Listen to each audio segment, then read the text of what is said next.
Hello, my name is Richard Harmon, and I lead our FSI vertical globally.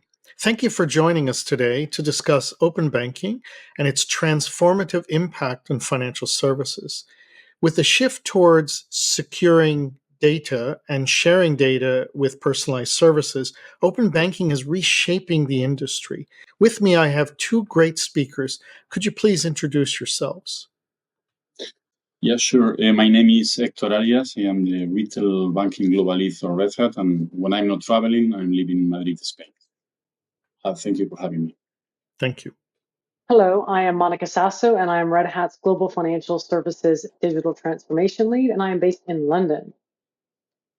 Thank you, Monica. Okay, let's get this started first with Hector.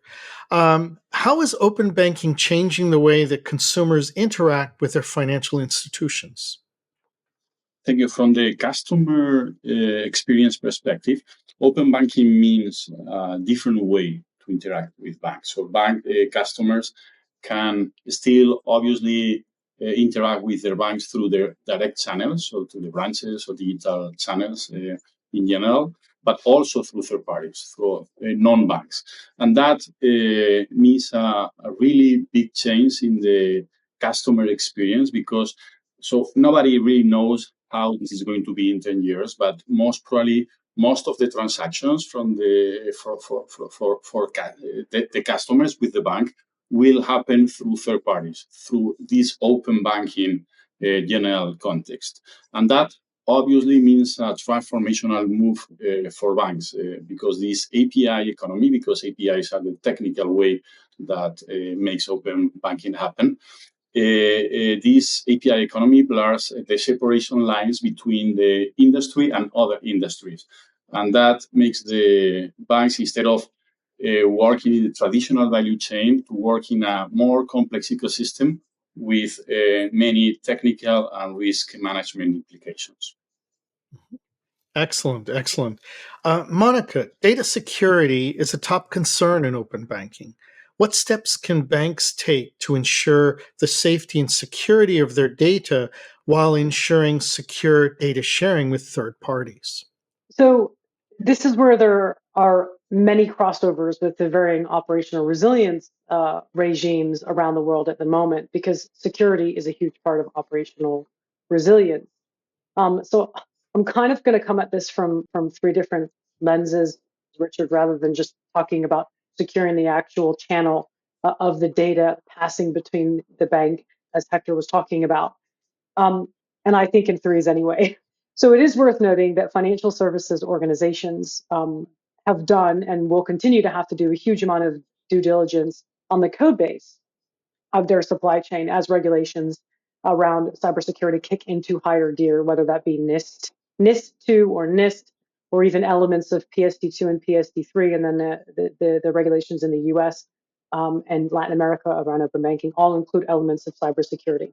So this need for a software bill of materials continues.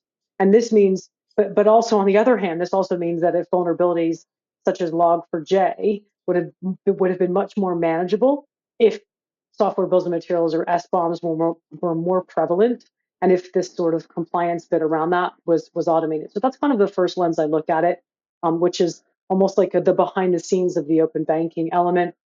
Um, so I do think that this is where they are going to be paying more attention to the risk management and transparency of their software supply chain.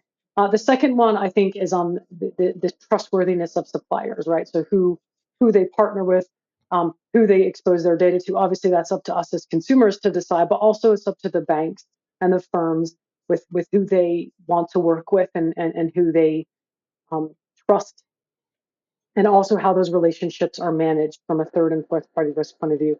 But lastly, I also think that they're going to be looking towards capitalizing on some of the cutting edge data encryption technologies that are in the market as a last line of defense, really.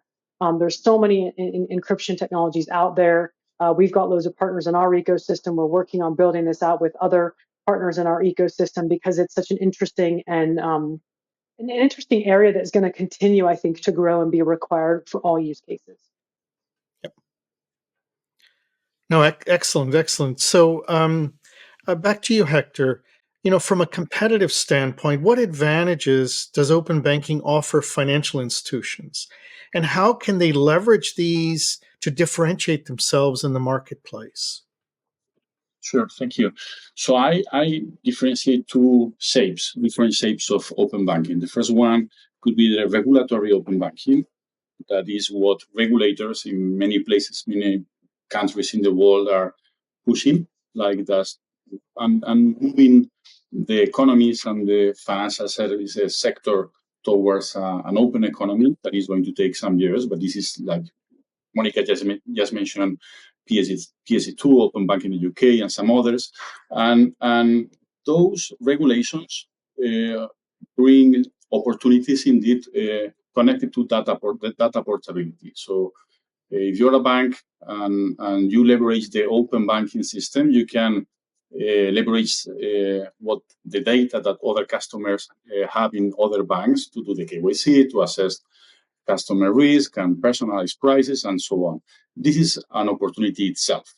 And the second category, the second shape I was mentioning is the open banking beyond regulation, which in practice means sell and serve customers beyond the payment initiation and transaction history, which these two are the main APIs or category or group of services that most regulation are focused on. So beyond that, the customers that are already touching this space, by the way, quite a few in many countries, are leveraging the opportunity of, how I would say, like fishing in other oceans. So like leveraging when you partner with a big tech, for instance, so the bank can try to sell and serve the customers that big tech has, that sometimes are millions and millions of customers. That's an example. Can be also fintechs and some others. So these two categories, the regulatory open banking, these are well-structured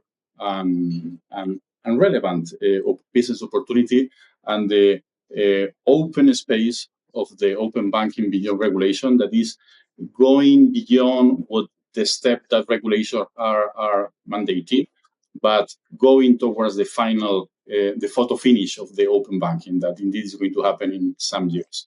So what I would say is that technology investment is similar for these two.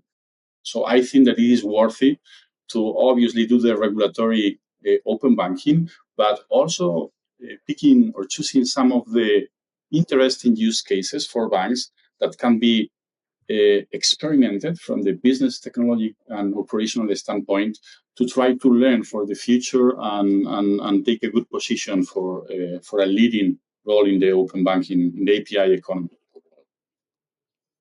Great. No, thank you very much. Those insights are fabulous. Thank you, Hector and Monica, and appreciate you joining this event. Pleasure. Thank you.